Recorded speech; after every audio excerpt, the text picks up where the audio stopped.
ਕੋਲ ਤੇ ਦਿਲ ਘਬਰੀਂਦਾ ਨਾ ਆਪੂ ਵੱਧ ਕੋਈ ਸ਼ਾਹ ਜ਼ੋਰ ਦਿਸੀਂਦਾ ਨਾ ਸਜਣ ਆਸੇ ਕੋਲ ਤੇ ਦਿਲ ਘਬਰੀਂਦਾ ਨਾ ਆਪੂ ਵੱਧ ਕੋਈ ਸ਼ਾਹ ਜ਼ੋਰ ਦਿਸੀਂਦਾ ਨਾ ਸਾਡੇ ਮੂੰਹ ਚੋਂ ਜਿਹੜਾ ਲਫ਼ਜ਼ ਵੀ ਨਿਕਲੇ ਹਾ ਅਮਲ ਦਰਾਮਦ ਹੁੰਦਾ ਹਾ ਪਰਤੀਂਦਾ ਵਾਹ ਵਾਹ ਜਿਹੜਾ ਲਫ਼ਜ਼ ਵੀ ਨਿਕਲਿਆ ਇਹਨਾਂ ਲਫ਼ਜ਼ਾਂ ਨਾਲ ਸਾਡੀ एक और शेर जनाब कोई और भी ना हाँ जी रिकॉर्डिंग से आ गए मसला 30 को बाद ये हरून वास्ते ये सब होशियार बात सिर्फ होशियार बात नहीं लेने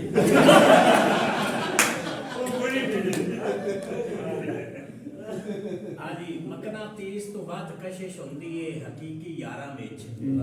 वाकई उड़दी सोहनी लगदी कूंज अंदर कतारां विच